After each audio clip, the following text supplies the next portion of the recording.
So, hi everyone, and a very good evening to all of you. Welcome back once again to another session of daily PMI analysis from the Hindu.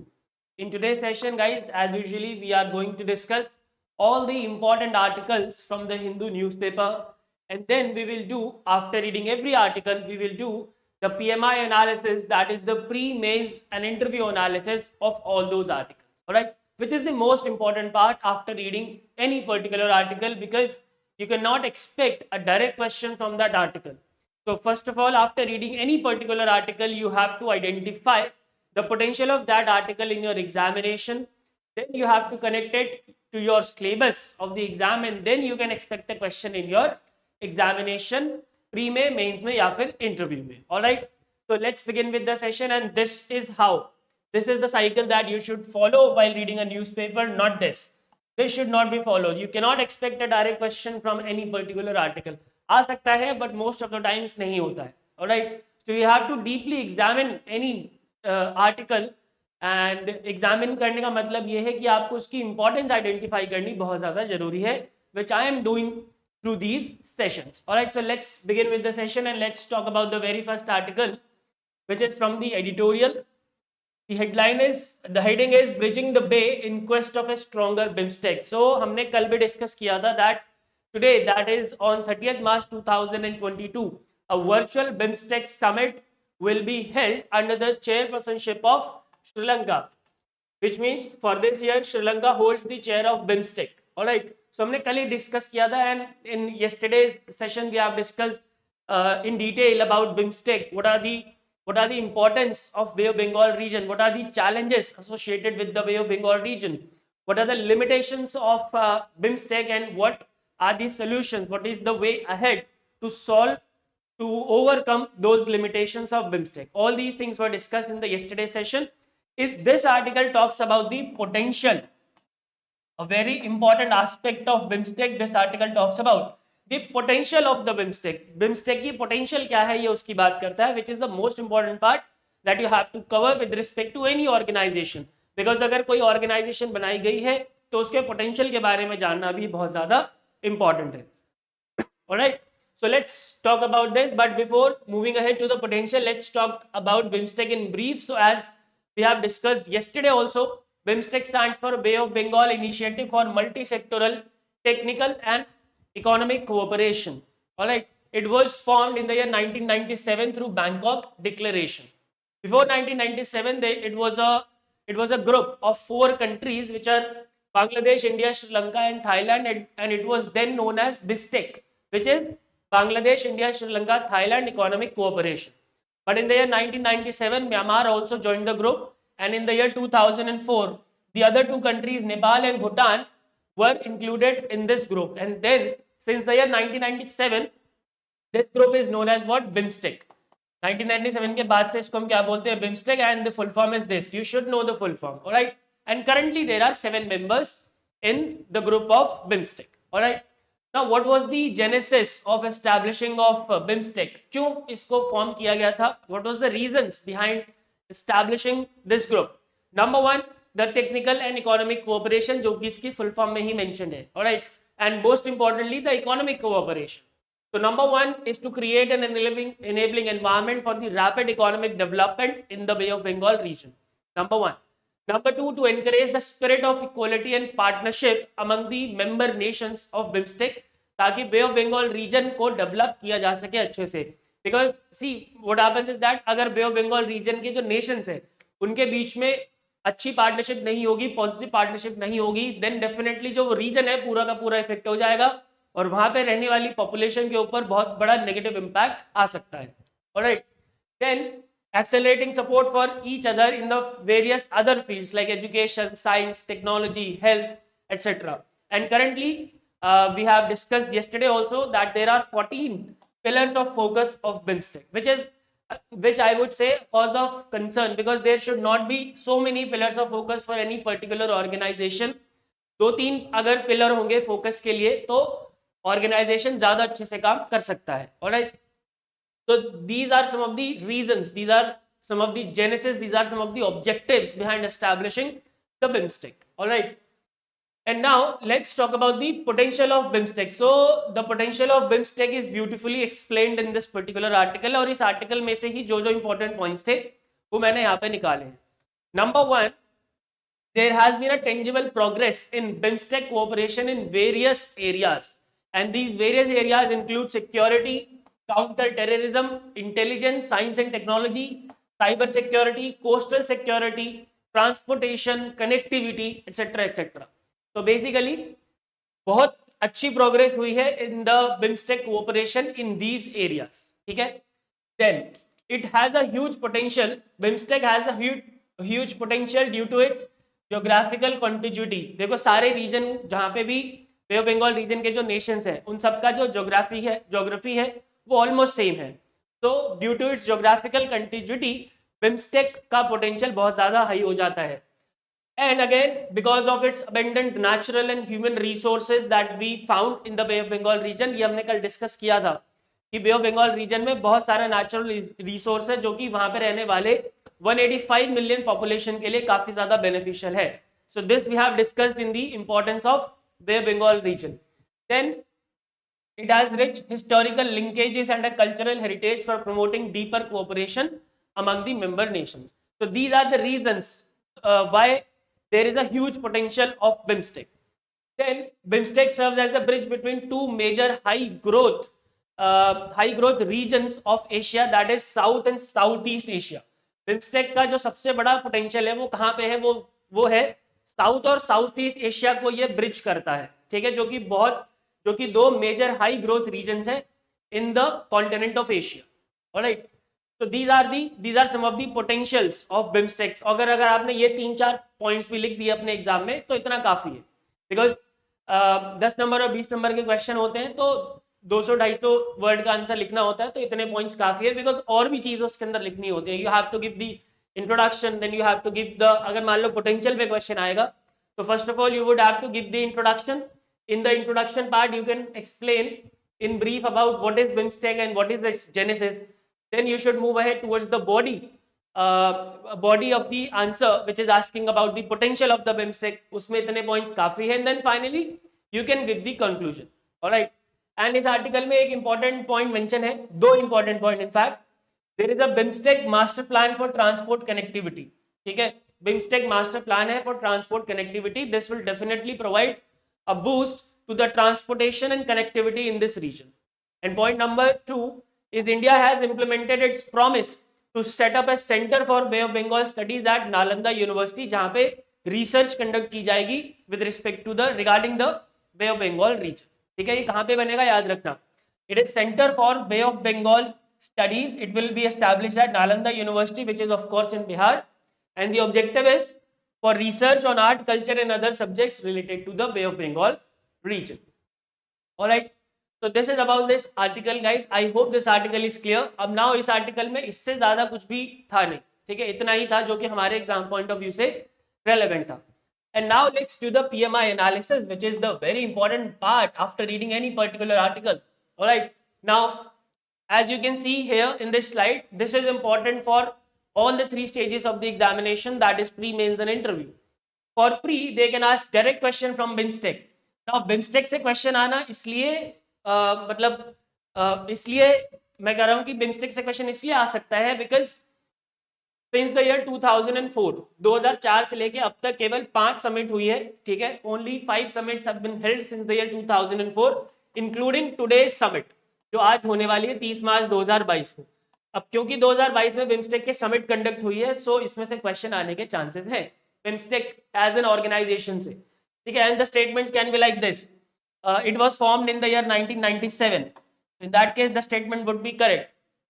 Initially it was BISTEC, so ये भी statement सही हो जाएगी. ठीक है. Currently there are 8 members इन BIMSTEC, सो ये स्टेटमेंट गलत हो जाएगा. सो these type of statements could be given in your question and you would have to identify the correct or incorrect statements. ठीक है. Now talking about mains, so GS2 international relations, all the international organization जितने भी हैं वो सारे international relations के अंदर आ जाएंगी. ठीक है. And the question can be like this. BIMSTEC has a potential of developing cooperation in a rapidly changing Indo-Pacific region. Comment. Indo Pacific reason के लिए काफी लड़ाइयां चल रही हैं आजकल। चाइना चाहता है कि उसका इन्फ्लुएंस हो जाए, वेस्टर्न कंट्रीज चाहती हैं, यूएसए जैसे हो गया या जापान हो गया, वो चाहते हैं कि उनका इन्फ्लुएंस हो जाए, ठीक है ना।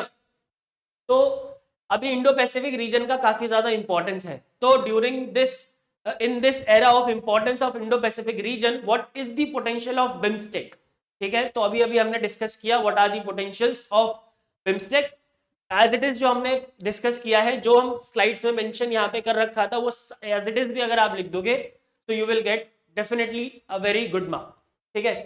नाउ इंटरव्यू में भी similar question they can ask, what according to you is the importance of BIMSTEC in the rapidly changing Indo-Pacific region? Indo-Pacific region की हाई डिमांड है आजकल, Indo-Pacific region बहुत ज्यादा डिमांड में चल रहा है। तो इस हाई डिमांड में Indo-Pacific region के BIMSTEC का क्या रोल हो सकता है, BIMSTEC का क्या पोटेंशियल हो सकता है, ठीक है। So this is the PMI analysis of this particular article. I hope this is clear. And now let's move ahead to another article, which is again from the editorial. This article talks about the issues in the judicial system. Basically ये बहुत ज़्यादा negative article था। इसमें हमारे जो देश की judicial system है उसकी धज्जियां उड़ाई हुई है, बट ऐसा नहीं है। हमारे देश का जुडिशरी अगर काम नहीं कर रहा होता तो 75 ईयर्स ऑफ इंडिपेंडेंस में जो हमारे देश का जस्टिस सिस्टम है वो बिल्कुल क्रैश हो जाता। मैं ये नहीं कहूँगा, I agree that there are certain issues with in fact every branch of the government, not only the judiciary, there are loopholes with the executive, there are loopholes with the legislative, there are loopholes with the judiciary, and in fact कोई भी organisation इस दुनिया की अगर उठा लोगे तो there would be certain loopholes, ठीक है। बट वो सारी की सारी ऑर्गेनाइजेशन अच्छे से काम कर रही होती हैं एक्सेप्ट सम, अगर हम टेररिस्ट ऑर्गेनाइजेशन को यहाँ से हटा देते हैं, राइट।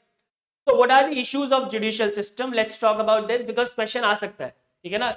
जुडिशियल सिस्टम के इश्यूज के ऊपर क्वेश्चन बन सकता है because it is directly related to GS2, Indian polity से रिलेटेड है ये, है ना। तो you can expect a question from the issues of judicial system, what are the problems associated with the judicial system. तो व्हाट आर द प्रॉब्लम्स, बहुत basic problems हैं, आप सबने पहले कई बार पढ़ा होगा, कई बार सुना होगा न्यूज़पेपर में, टीवी चैनल्स में। नंबर 1 सबसे बड़ा प्रॉब्लम तो पेंडिंग केसेस का है, ठीक है। अभी एक रिसेंट स्टडी हुई थी, एज पर the PRS legislative research, there are around 4.5 crores pending case across all the courts in the country. 4.5 crore के आसपास के केसेस ऐसे हैं जो कि पेंडिंग है। And regarding this recent statement was also given by the CJI, chief justice of India NV Ramana, ठीक है। उन्होंने भी बोला था कि yes around more than 4 crore cases अभी भी हमारे देश में पेंडिंग है। Number 1 issue. Number 2 is the slow disposal rate of the cases, ठीक है। 2018 में नीति आयोग ने एक रिसर्च पेपर निकाला था, एक स्ट्रैटेजी पेपर निकाला था, which was 2018 NITI Aayog strategy paper. उसमें यह बताया था कि अगर जिस रेट से अभी हमारे केसेस डिस्पोज हो रहे हैं, अगर इसी रेट से हम आगे चलेंगे तो to resolve all the pending cases it will take 324 years. जिस रेट जो हमारा अभी डिस्पोजल रेट है केसेस का, अगर हम इस रेट से चले तो 324 साल लगेंगे सारे केसेस को खत्म होने में। So this is again a very big issue with the judiciary system. There is a lack of huge lack of judges, ठीक है। जो जजेस है उनकी बहुत ज्यादा कमी है, and as per again the recent study, there are more than 400 judges positions vacant in 25 high courts, and while the lower judiciary has post of 5,000 judges lie empty. Lower courts में 5,000 से ज्यादा जज की वैकेंसीज है, high courts के अंदर 25 high court के अंदर 400 से ज्यादा जज की पोजीशंस खाली हैं। तो अगर जज का अगर लो जज टू पॉपुलेशन रेशियो होगा या लो जज टू केसेस रेशियो होगा, देन डेफिनेटली जो पेंडेंसी ऑफ केसेस है वो बढ़ती चली जाएगी, एंड ऑफ कोर्स जो डिस्पोजल रेट होगा वो भी कैसा होगा, स्लो होगा। Alright, then there are certain other issues like for example the justice in our country is inaccessible to the marginalised section. ऐसा हमने देखा जाता है और ऐसा कई बार कहा भी जाता है कि कानून सिर्फ अमीरों के लिए बना है, बट ऐसा भी एब्सोल्युटली नहीं है। Of course there are various reasons जहाँ पे ये चीज देखी जाती है, बट ये बहुत ही कम रीजन है हमारे देश में जहाँ पे मार्जिनलाइज्ड सेक्शन को जस्टिस नहीं मिलता है, बट यस उतना ज्यादा, ये बात सच है कि उतना ज्यादा एक्सेसिबल नहीं है मार्जिनलाइज्ड सेक्शन के लिए जस्टिस जितना कि नॉन मार्जिनलाइज्ड सेक्शन के लिए है। Alright, then abuse of power by the police. जो पुलिस है वो ढंग से एविडेंस पेश नहीं करती, जो गवाह है उनको पेश नहीं करती, चार्जशीट में प्रॉब्लम्स क्रिएट कर देती हैं, जिसकी वजह से जो डिस्पोजल है या जो पेंडेंसी है वो बढ़ जाती है। then less use of technology due to which the inaccessibility to the justice increases, and finally there is a lack of accountability of the judges की कोई accountability तय तो है नहीं, अगर वो साल में 10 केस डिस्पोज करते हैं या 20 केस डिस्पोज करते हैं कोई उसे पूछता नहीं है. यस उनकी प्रमोशन पे थोड़ा सा इम्पैक्ट आता है, but again I would say कि एक स्ट्रॉन्ग अकाउंटेबिलिटी होनी चाहिए जजेस की towards the resolution of the cases. All right, so these are some of the issues. But क्या सिर्फ issues identify करना काफी है? Is it enough to identify the issues? Of course not, because you are here to find the solutions, not only the issues. तो solutions क्या क्या हो सकते हैं इसके? Number one, smoothing of the recruitment process is of very much importance. अगर smoothing process recruitment process अगर smooth हो जाएगा तो जजेस की जो रिक्रूटमेंट है वो जल्दी होगी, जो वेकेंट पोजीशंस है वो खाली होगी, जो लो जज टू केसेस का रेशियो है वो इंक्रीज होगा, and it will definitely leads to reduction in the pendency of the cases. Number one. Number two, modernisation of courts is necessary, and modernisation of court is necessary to you know for easy access to justice for all the sections of the society. ठीक है, अगर कोई section of society अभी रह रहा है जिसको justice नहीं मिल रहा है, उनको भी कोर्ट के मॉडर्नाइजेशन से वो जस्टिस मिल सकती है. ऑलराइट, डिस्प्यूट रेजोल्यूशन मैकेनिज्म की बहुत ज्यादा जरूरत है ताकि जो छोटे मोटे डिस्प्यूट्स हैं जिनको कोर्ट में सालों लटकना पड़ता है वो जल्दी से जल्दी एडजुडिकेट कर दिए जाए. Alright, then there is a need of other modes of settlement. अब हर चीज के लिए कोर्ट में जाना इज नॉट नेसेसरी नाउ. ठीक है, there are various other modes of settlement, जैसे कि आर्बिट्रेशन होता है, कंसिलिएशन होता है, या कोई कमीशन बना दी जाती है. These modes of settlements can be used, and जिससे कि जो कोर्ट के ऊपर बर्डन है वो कम हो जाएगा, जिससे definitely the pendency of the cases will reduce. Right, then more fast track courts are needed for disposal of long pending cases and for other critical issues. अगर कोई क्रिटिकल इश्यू होता है तो उसके लिए फास्ट ट्रैक कोर्ट की जरूरत है ताकि जल्दी से जल्दी एक्सेस टू जस्टिस मिल सके. टर्मिनेशन ऑफ आर्काइक लॉज, जो पुराने लॉज पड़े हुए हैं उनको हमें टर्मिनेट करना जरूरी है. हालांकि जो प्रेजेंट गवर्नमेंट है उन्होंने मोर देन 100 लॉज को टर्मिनेट किया था, but there is a more need to do that. Right, ensuring accountability, ये अकाउंटेबिलिटी इंश्योर करना बहुत ज्यादा जरूरी है ताकि स्पीडी डिस्पोजल हो केसेस का. ठीक है, जब तक जजेस की अकाउंटेबिलिटी सेट नहीं की जाएगी तब तक उनके ऊपर डंडा नहीं आएगा, उनके ऊपर प्रेशर नहीं आएगा for speedy disposal of the cases. And finally justice for all के लिए हमें हमारी जो मिनिस्ट्री ऑफ लॉ है उनको पार्टनर करना पड़ेगा विद वेरियस स्टेक होल्डर्स. उनको कैंपेन चलाने, अवेयरनेस कैंपेन चलाने पड़ेंगे ताकि सबके लिए जस्टिस बराबर हो. Alright, so these are some of the solutions to the problems associated with the judicial system in the country. So this is how you can write a good answer in your mains exam. ठीक है, अगर मान लो कोई भी question आता है related to the issues of judicial system, then you can start giving a brief introduction about the judicial system, or you can start with any quote. Then you can move ahead towards mentioning the issues in the judicial system which is the demand of the question, and finally you have to give the solutions also. बिना solution के अगर answer छोड़ के आ गए भाई साहब 0 number मिल जाएंगे. ठीक है, ये ध्यान रखना. And now let's do the PMI analysis. Pre के लिए this article is not important because there is no कोई इस तरीके का फैक्ट यहाँ पे मेंशन नहीं है, but for mains and interview this article is very very important. Mains में it is related to GS2 governance part, ये गवर्नेंस से रिलेटेड है, and in fact it is somewhat related to Indian polity also, because Indian polity में we have in the syllabus the judicial system. Alright, and the question can be like this: a just and coherent criminal justice system is an unrealistic expectation of the people examined. अब ये बहुत ही critical statement है कि ये कह रहा है कि ये अनरियलिस्टिक एक्सपेक्टेशन है लोगों की. ये जो just and criminal justice system है, ये just and coherent criminal justice system जो है ये बिल्कुल अनरियलिस्टिक एक्सपेक्टेशन है, ये स्टेटमेंट कह रहा है. ये बहुत ही ज्यादा नेगेटिव स्टेटमेंट है. तो इस नेगेटिव स्टेटमेंट में भी आपको पॉजिटिविटी दिखा के आनी है, और वो कैसे दिखाओगे? By providing solutions to the issues of the judicial system. Alright, and interview में भी सिमिलर क्वेश्चन दे के ना, what are some of the problems associated with the judicial system of the country? So you can mention those problems which we have discussed. And is there a need of NJAC, National Judicial Appointments Commission? National Judicial Appointment Commission की क्या जरूरत पड़ गई है? तो in such case you have to give the points जो कि supreme court ने अपने जजमेंट में बोला था.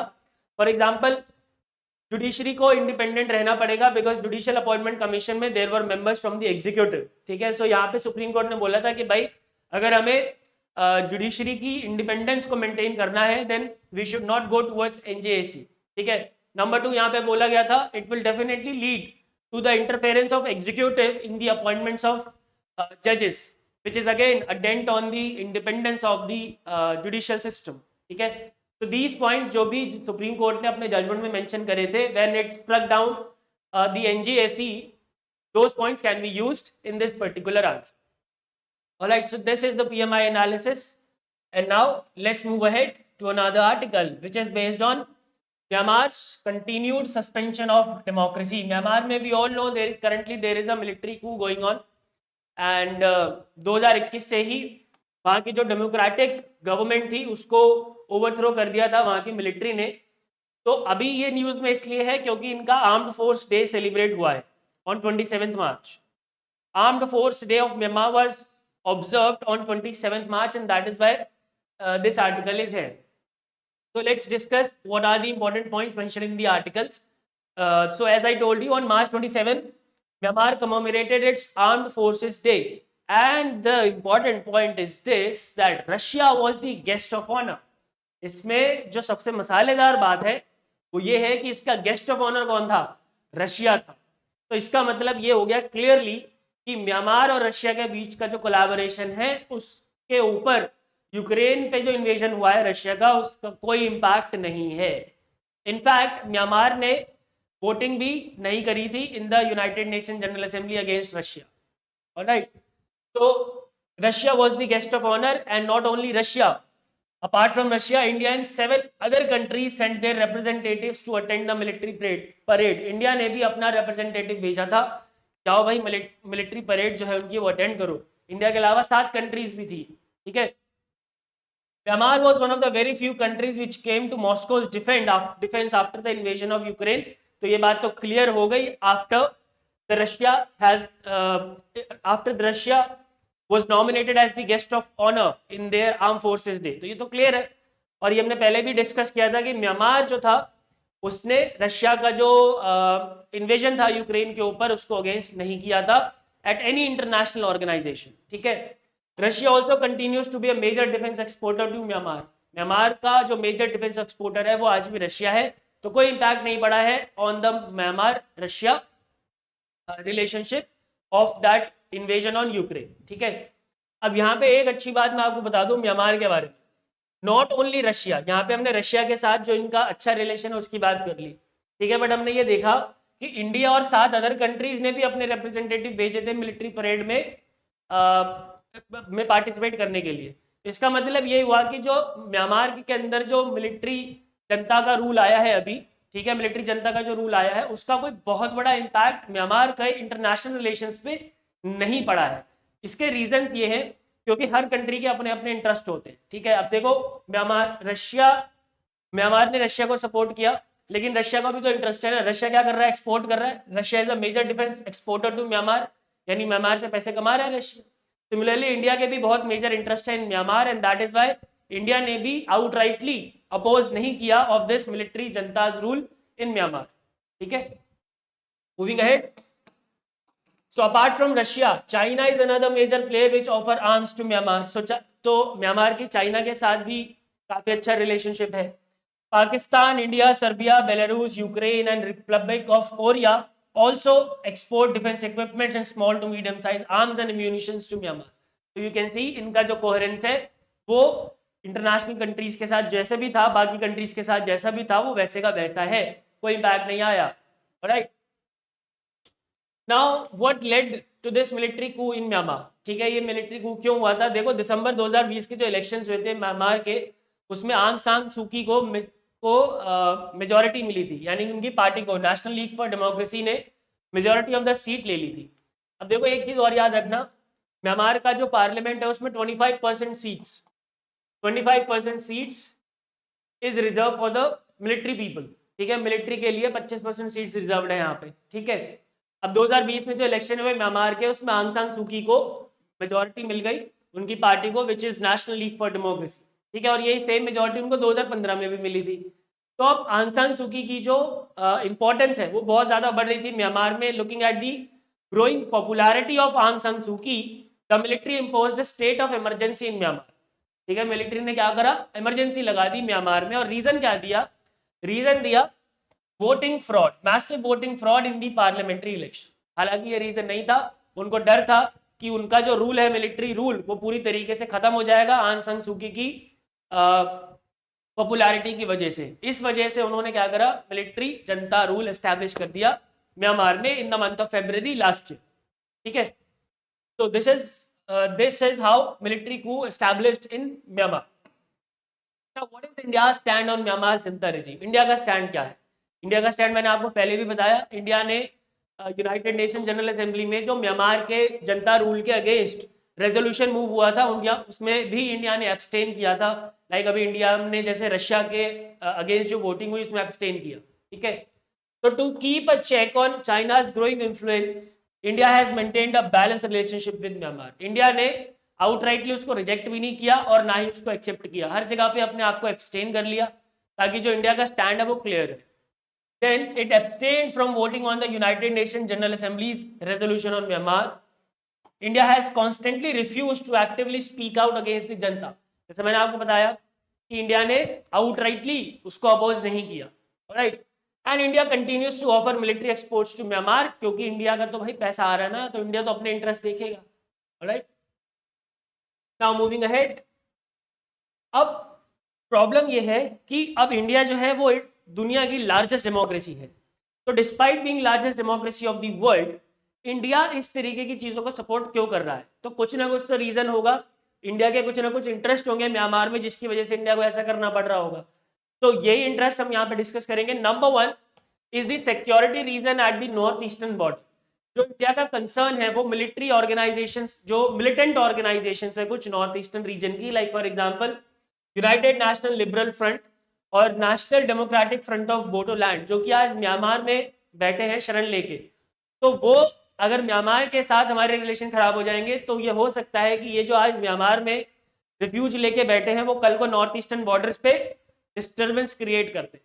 तो this is one of the major reason कि इंडिया आउटराइटली उनको अपोज नहीं कर रहा है, number 1। Number 2, India has invested more than $1 billion in Myanmar, और अगर इंडिया ने उनको अपोज कर दिया डायरेक्टली तो सारा पैसा डूब जाएगा। ऑलरेडी अफगानिस्तान में डूब चुका है, फिर यहाँ में डूब जाएगा, ठीक है। Energy, recently India has approved $120 million in the श्वे ऑयल एंड गैस प्रोजेक्ट। तो ये श्वे ऑयल एंड गैस प्रोजेक्ट के लिए इंडिया ने $120 मिलियन दिया है, ये भी डूब जाएगा अगर हम। तो बेसिकली हर एरिया में इंडिया का कॉन्ट्रीब्यूशन है इन म्यांमार, ठीक है। तो इसीलिए इंडिया ने एक न्यूट्रल स्टैंड रखा है, ना तो उसके साथ है ना ही उसके खिलाफ, राइट।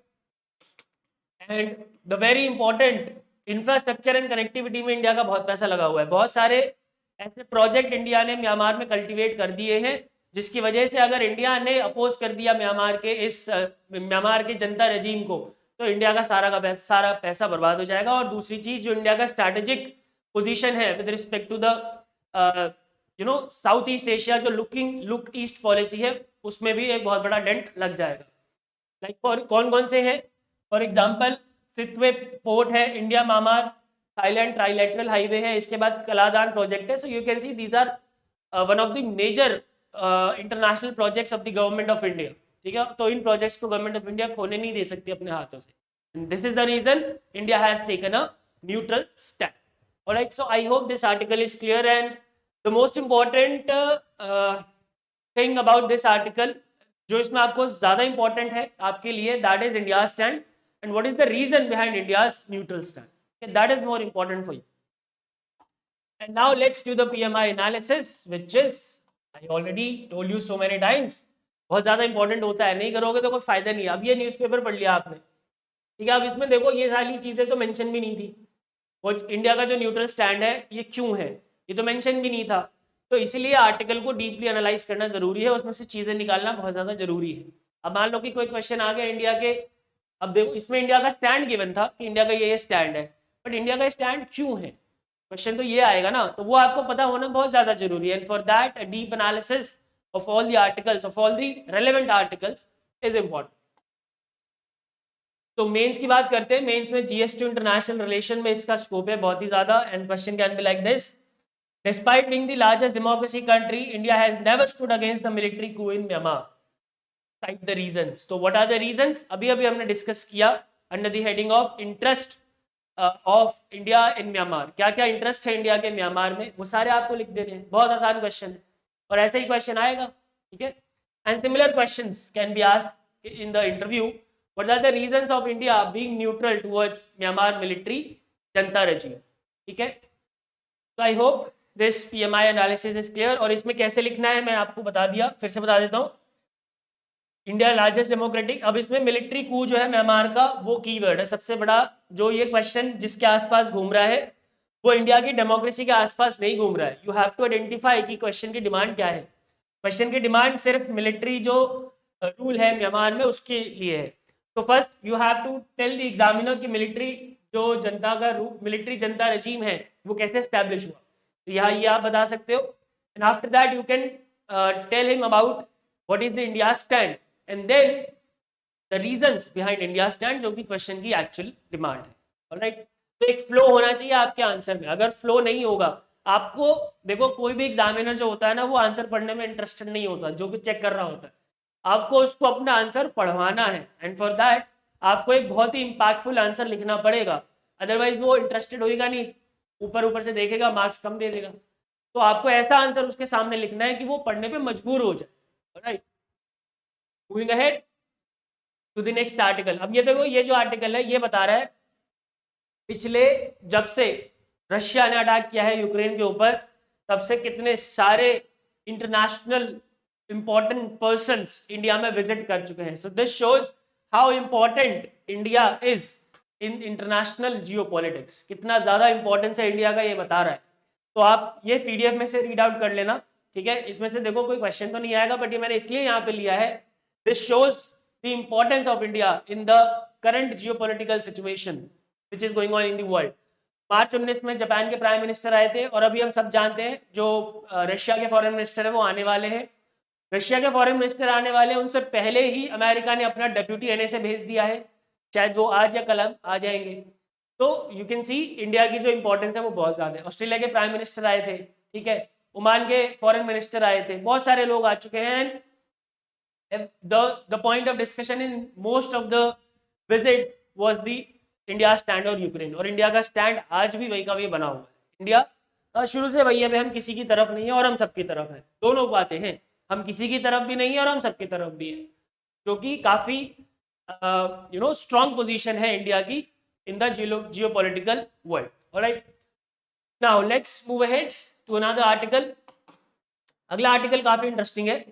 देखो, हमने कुछ टाइम पहले पढ़ा था जो श्रीलंका में इंडिया के जो प्रोजेक्ट चल रहे हैं उसके बारे में, ठीक है। इंडिया ने $2.4 बिलियन का सपोर्ट प्रॉमिस किया है श्रीलंका को, $2.4 बिलियन का। और उसके अंदर बहुत सारे प्रोजेक्ट्स इंडिया चला रहा है श्रीलंका में, ताकि उसकी इकोनॉमी को कैसे भी करके रिवाइव करा जा सके, ठीक है। अब यहाँ पे ये न्यूज आई है that India will set up hybrid power projects in 3 islands of Jaffna which of course is in Sri Lanka, effectively replacing the Chinese venture. अब ये बहुत इंपॉर्टेंट हो जाता है हमारे लिए। देखो, हम सब जानते हैं काफी टाइम से चाइना कोशिश कर रहा है कि वो कैसे ना कैसे करके श्रीलंका को अपने कंट्रोल में कर ले, श्रीलंका के ऊपर अपनी होल्ड बना ले।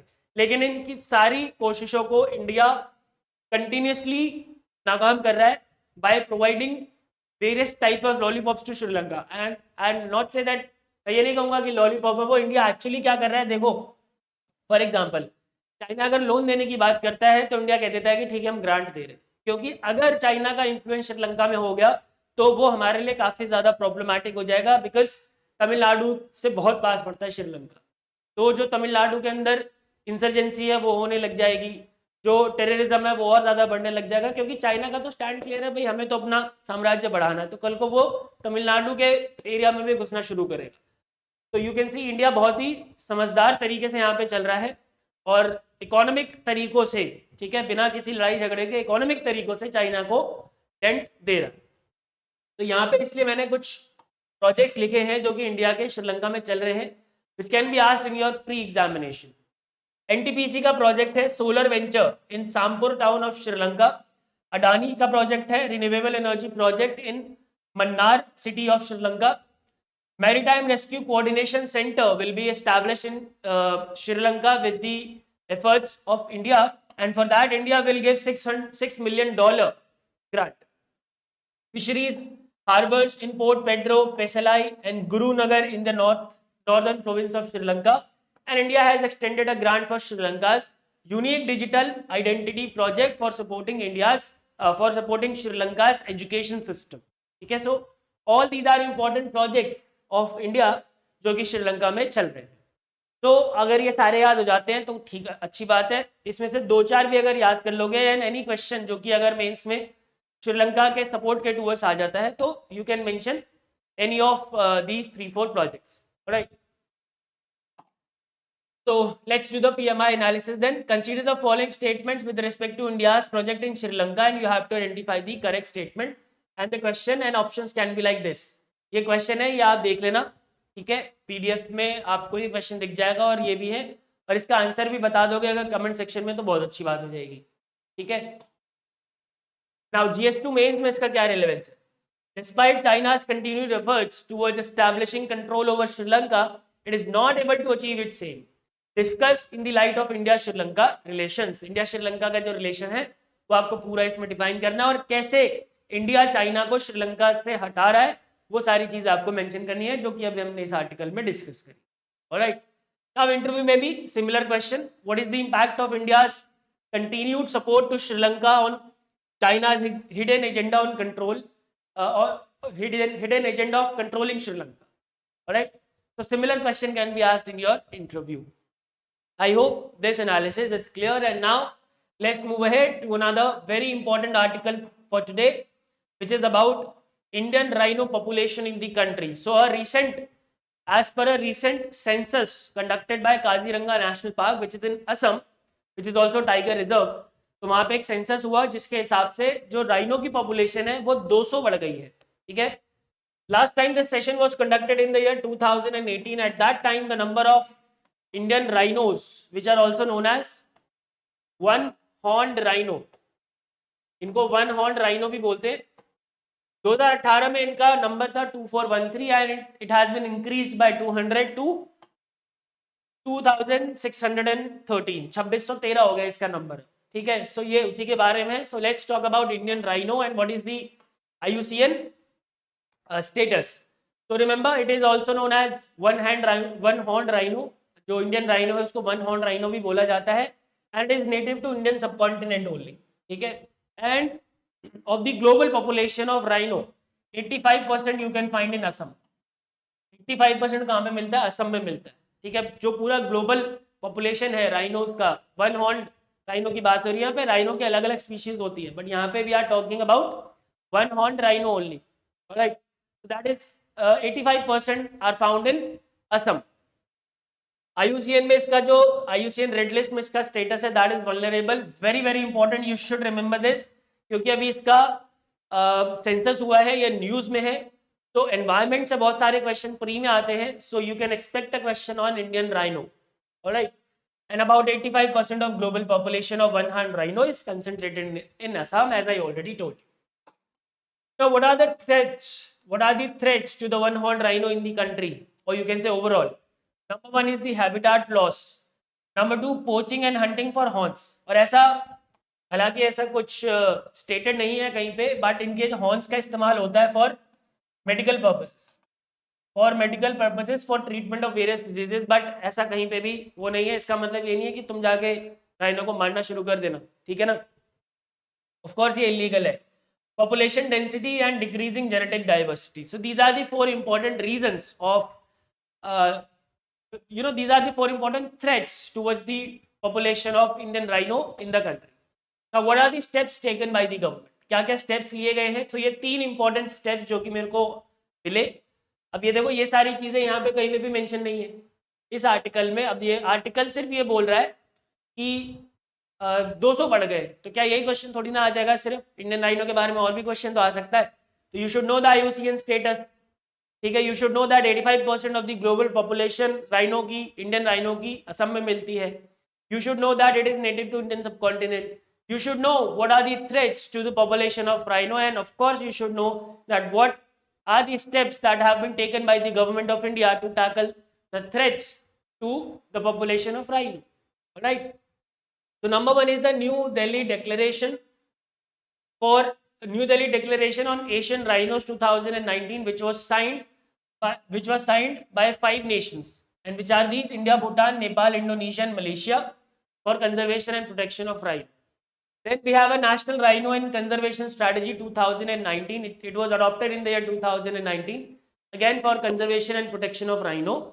And then Indian Rhino Vision 2020, which was launched in the year 2005 to increase the population of rhino to 3000 by the year 2020. But यहाँ तक बात पहुंच नहीं पाई है.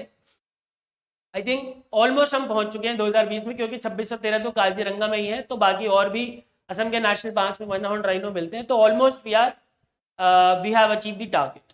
और ऐसे these are the 3 important initiatives or efforts, you can say, which have been taken by the government of India regarding conservation of Indian rhino or the one-horned rhino.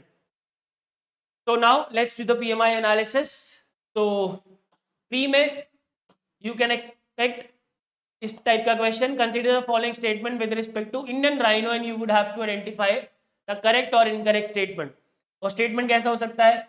In the IUCN list it has the status of endangered. तो क्या ये बात सही है? No, it has status of vulnerable. ठीक है, इस तरीके के 3-4 स्टेटमेंट्स और हो सकते हैं. GS2 में मेंस में इसका स्कोप है. GS2 नहीं, GS3 में एनवायरमेंट एंड इकोलॉजी आपका एक टॉपिक है, उसमें इसका स्कोप है. Question can be like this: What are the threats to Indian rhino, and what efforts government of India is taking to bring down those threats? And similar question can be asked in your interview. All right. और बहुत ही आसान question है. Everything is already there. ठीक है, यहाँ पे आप शुरू करोगे इंडियन वन हॉर्न राइनो के बारे में. ठीक है, उसके बाद आप उसके थ्रेट्स बताओगे. ठीक है, उसके बाद आप उसके थ्रेट्स बताओगे. ठीक है, उसके बाद आप स्टेप्स बताओगे. और इन स्टेप्स में आप ये जो डेटा है रिसेंट, इसका इस्तेमाल कर सकते हो कि भाई पिछले 4 सालों में जो नंबर है वो 200 बढ़ गया है. ठीक है, तो बहुत ही अच्छा आंसर हो जाएगा. इसके अलावा कुछ लिखने की जरूरत ही नहीं. Alright guys, so that's it for today's session, and if you want to have an all-round preparation for all your examination, you can download this app from your Google Play Store. This is anujindal.in app. Here you can have the daily GQuinn quizzes, the exam updates, the proper strategies, the live sessions, the past year papers, the monthly GK magazine, etc., etc. So this is basically a one-stop solution for all your examination needs. All right, and I'll see you in the next session tomorrow. Goodbye, take care, and God bless.